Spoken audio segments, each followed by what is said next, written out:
She was living the dream. Crystal blue waters. A sailboat named Soulmate. Paradise. The Bahamas. Everything picture perfect. Everything you see on Instagram. Everything you'd want your life to look like. But then, in a single moment, everything changed. She vanished. Completely. Without a trace. And her husband said it was an accident. He said she fell off a dinghy. He said it was a terrible, tragic, heartbreaking accident. But here's the problem. The story doesn't add up. The timeline doesn't work. The details don't make sense. And the more you dig into what actually happened on that sailboat, the more you realize that something is very, very wrong. This is the story of Lynette Hooker. This is the investigation that authorities don't want you to know about. And this is the mystery that has captivated true crime investigators across the nation. Because Lynette Hooker didn't just disappear. She was silenced. And now, we're going to tell her story. A woman vanishes from a sailboat in paradise and her husband claims it's an accident. But the timeline is wrong. The details don't add up. The story is falling apart. Full investigation into Lynette Hooker's disappearance dropping now on Investigative Crime Documentary. Like, comment, subscribe and turn on notifications. Hashtag Lynette Hooker, hashtag missing person, hashtag true crime, hashtag justice for Lynette. Hey everyone, welcome to Investigative Crime Documentary. If you want the complete story about what really happened to Lynette Hooker, hit that subscribe button right now. Like this video. Don't miss a single episode. We break down real cases. We investigate real evidence. And we pursue the truth, no matter where it leads us. Subscribe now. Welcome back to Investigative Crime Documentary. I am absolutely thrilled that you're here with me today because what we're about to dive into is one of the most disturbing missing person cases I have ever investigated. And I have to tell you, the inconsistencies in this case are so glaring that it's almost impossible to ignore them. If you're new to this channel, please hit that subscribe button right now. We break down real cases. We investigate real missing persons. We examine real evidence. Today we are diving deep into the disappearance of Lynette Hooker. If you haven't been following this case, Lynette Hooker has been missing in the Bahamas since she vanished from her sailboat called the Soulmate. She was on that boat with her husband, Brian Hooker. He claims that she had an accident. He says she bounced off the dinghy and fell into the ocean. But there are massive, glaring inconsistencies in his story. Inconsistencies that make investigators scratch their heads. Inconsistencies that raise serious questions about what really happened on that boat. But here's what's critical about this case. Here's what makes it so important. Lynette Hooker's daughter, Carly, has made some extremely serious allegations about what was happening in Lynette's marriage. Carly says that her mother confided in her. Carly says that her mother told her about threats. Carly says that her mother was terrified. And Carly says that her mother expressed genuine fear for her life. These are not minor allegations. These are not trivial complaints. These are serious, documented concerns about Lynette's safety. So who was Lynette Hooker? What do we know about her? Well, Lynette was a woman who loved adventure. She was a woman who loved the ocean. She and her husband, Brian, had a sailboat. They were living a lifestyle that many people dream about. They were sailing around the world. They were experiencing the freedom of the open sea. They were living what appeared to be an idyllic life together on the water. But beneath the surface, beneath the Instagram perfect image of a couple sailing together, something darker was happening. Something sinister was occurring. And Lynette was reaching out to the people she trusted most. She was reaching out to her daughter. She was expressing her fears. She was documenting what was happening to her. She was crying out for help. Lynette had a daughter named Carly. Carly was not on the sailboat with them. Carly was back on land. But Lynette and Carly stayed in contact. They communicated. They talked. And during those conversations, Lynette began to reveal what was really happening in her marriage. She began to tell her daughter things that should have alarmed everyone. She began to describe her life with Brian in a way that painted a very different picture from the one he was presenting to the world. According to reports, Lynette's daughter Carly has made some very serious allegations about her mother's marriage to Brian Hooker.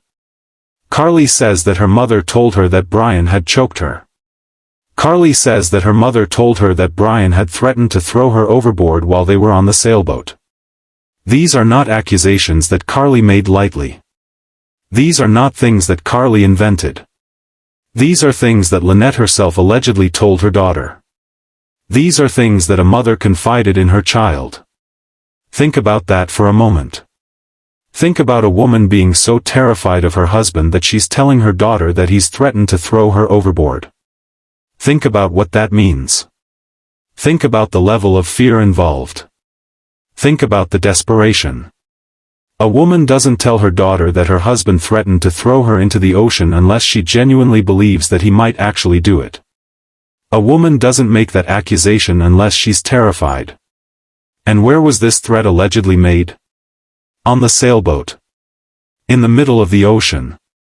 In a place where there's nowhere to go. In a place where she's isolated. In a place where she's dependent on her husband for safety. In a place where, if something happened to her, nobody would see it. Nobody would know what really occurred. The threat, according to Carly, was made in the most vulnerable place imaginable. Carly also says that her mother told her about being choked by Brian. Being choked is one of the most intimate forms of violence. It's personal. It's terrifying. It leaves a person gasping for air, struggling, fighting for their life. And if Lynette was being choked by her husband, if she was experiencing that kind of physical violence, then what Carly is describing is not a minor marital dispute. It's not a simple disagreement. It's domestic violence. It's abuse. It's assault. If you're still watching at this point, drop a comment below with "I'm still here." Let's see who's truly following this shocking story. Comment now. Because your engagement helps us continue bringing you real investigations into cases like this. So let's talk about what we know about Lynette Hooker's disappearance. According to the official account, Lynette and Brian were on the sailboat Soulmate in the Bahamas. They were sailing. They were enjoying their time on the water. And then something happened. Something went wrong. According to Brian's account, Lynette went onto the dinghy. The dinghy is the small boat that's towed behind the sailboat. It's used for going to shore or for short trips away from the main vessel. Brian says that Lynette was on the dinghy. Brian says that she fell. Brian says that she somehow bounced off the dinghy and went into the water. Brian says that by the time he realized what happened, she was gone. She had disappeared into the ocean. And despite his efforts, despite any attempts to rescue her, he was unable to save her. That's his story.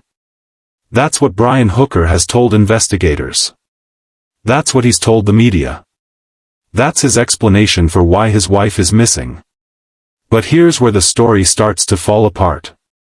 Here's where the inconsistencies begin to emerge. Here's where the details stop making sense. Because if you examine the circumstances more closely, if you look at the timeline more carefully, if you consider the logistics of the situation, things don't add up. Things don't align. Things raise serious questions. First, let's talk about the dinghy itself. A dinghy is a small boat. It's not particularly unstable. It's not difficult to stay on. It's designed to be safe. It's designed for people to sit in it and ride in it. So how exactly does a person just fall off a dinghy? How does that happen? For someone to fall off a dinghy, they would have to be standing, moving around, possibly off balance. They would have to be doing something unusual. And even then, most people would be able to grab onto something to steady themselves. Most people wouldn't just tumble into the ocean. Most people would have some way to prevent the fall. But in this case, according to Brian, Lynette fell. She bounced off. She went into the water. And by the time he realized what happened, she was gone. Think about that timeline. How long was she in the water before he realized? How long was she struggling? How long did he wait before trying to help her? Second, let's talk about the timeline itself. When did Lynette disappear? How long was she missing before Brian reported it? Did he immediately call for help? Did he immediately alert authorities? Or was there a delay?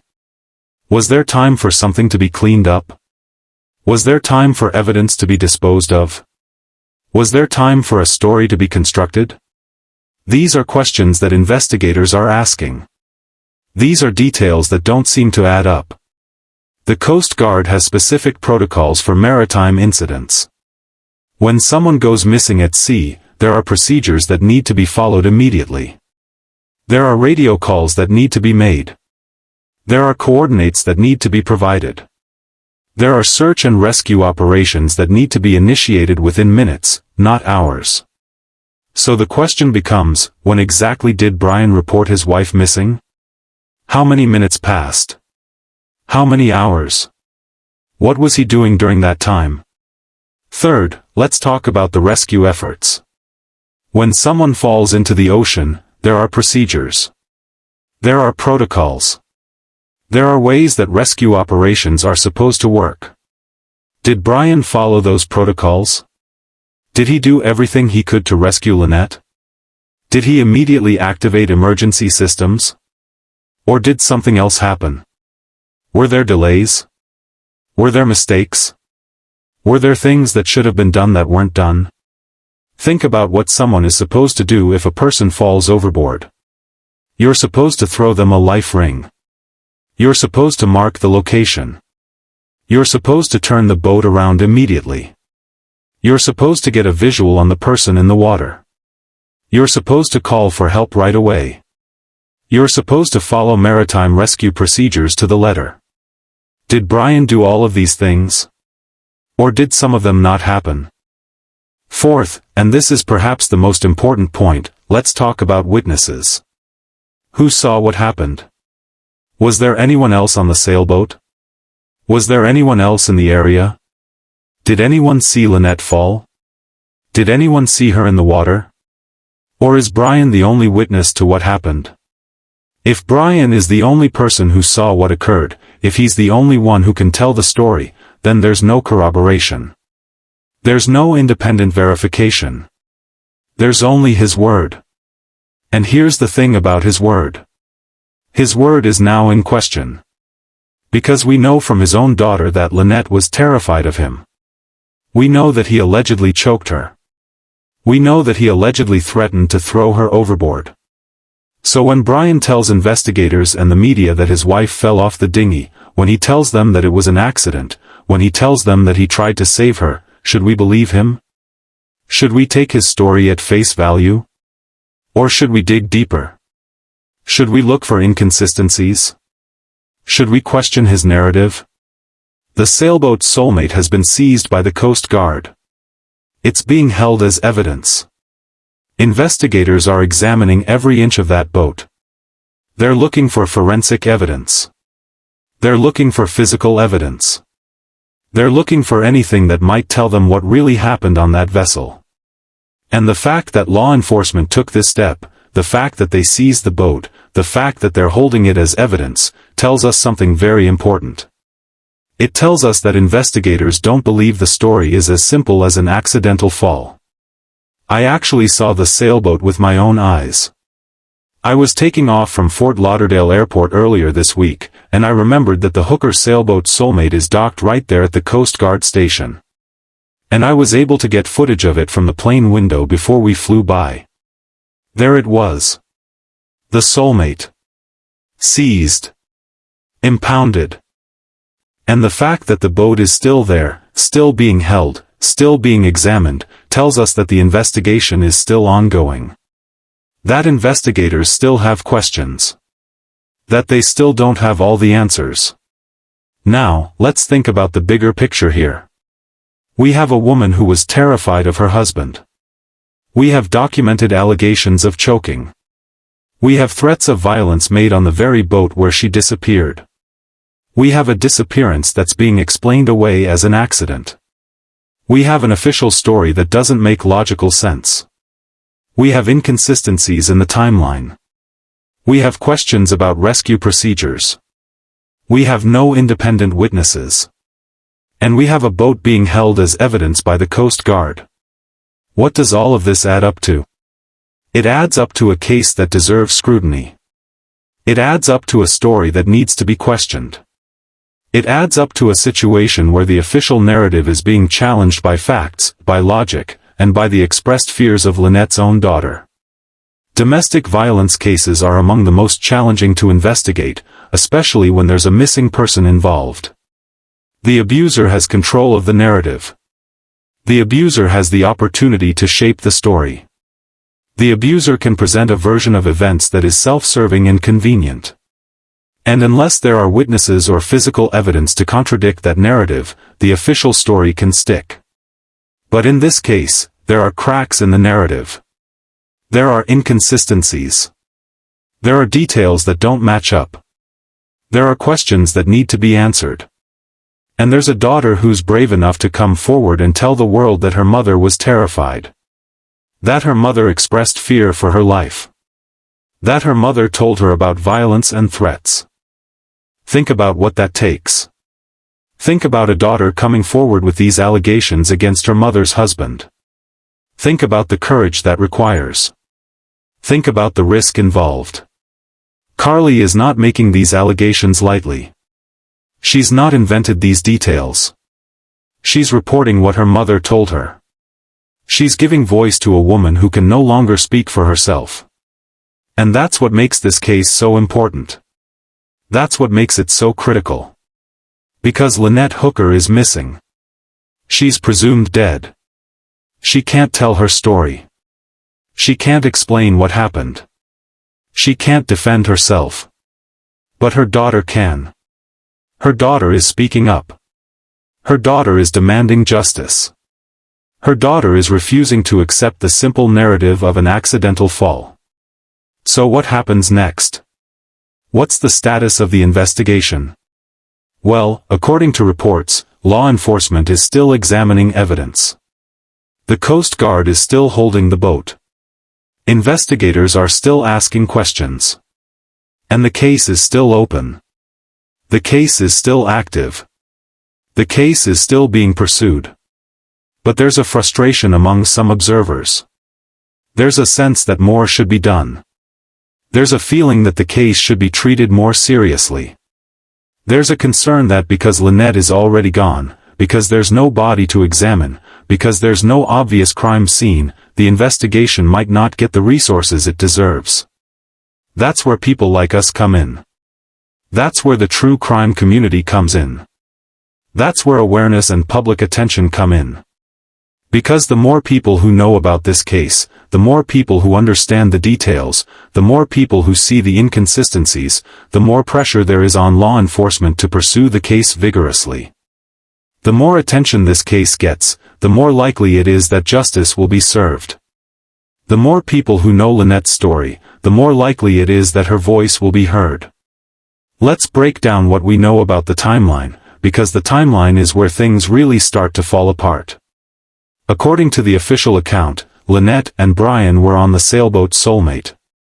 They were in the Bahamas. They were sailing in what should have been a routine day. And then, at some point, Lynette went onto the dinghy. The circumstances of why she went onto the dinghy are unclear. Was she going to go to shore? Was she checking something? Was she doing some kind of maintenance? We don't know. According to Brian, she fell. She went into the water. And by the time he realized what happened, she was gone. But think about that. How long would it take for someone to disappear in the ocean? If someone falls into the water, especially if they're near a boat, they should be visible for at least some period of time. They should be able to call for help. They should be able to try to stay afloat. They should have at least a few minutes before they disappeared beneath the waves. So what happened in those minutes? Did Brian immediately see her? Did he immediately try to reach her?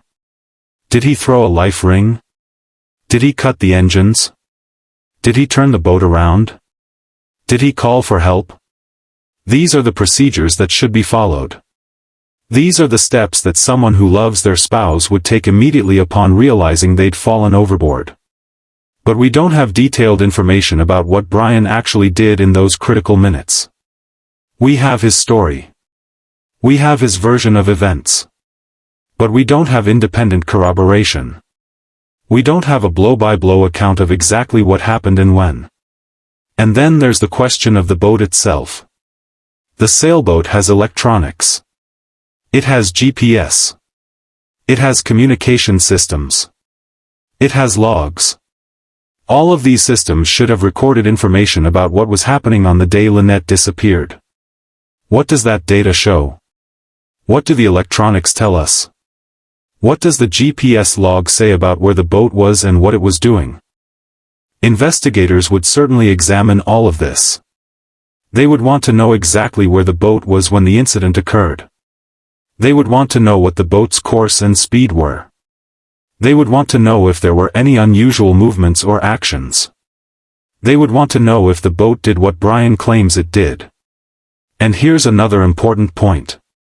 Modern sailboats, especially ones that are equipped for long-distance sailing, often have multiple cameras or recording devices. Some have dashcams. Some have security cameras. Some have cameras that record for safety purposes. Did the Soulmate have any such devices? If it did, what do those recordings show? These are the kinds of questions that a thorough investigation would answer. These are the kinds of details that would either support Brian's story or contradict it. And the fact that we don't have clear answers to these questions is significant.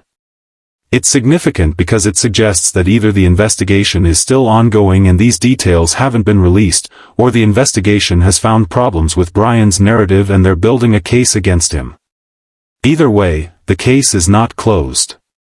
Either way, justice for Lynette Hooker has not yet been served. Either way, her story is still being told, and it needs to be told. It needs to be heard. It needs to be known. Lynette Hooker deserves justice. She deserves to have her story heard. She deserves to have her death, if that's what occurred, investigated thoroughly and prosecuted vigorously if a crime was committed. And her daughter Carly deserves to know the truth about what happened to her mother. She deserves to see justice served. She deserves to have her mother's memory honored with a thorough investigation and a fair trial if that's warranted. This is the case of Lynette Hooker. This is the investigation that raises more questions than it answers. This is the mystery that the true crime community is watching closely. And this is the story that demands our attention and our commitment to seeking the truth. Now, I need you to do something right now. This is important. Hit that subscribe button.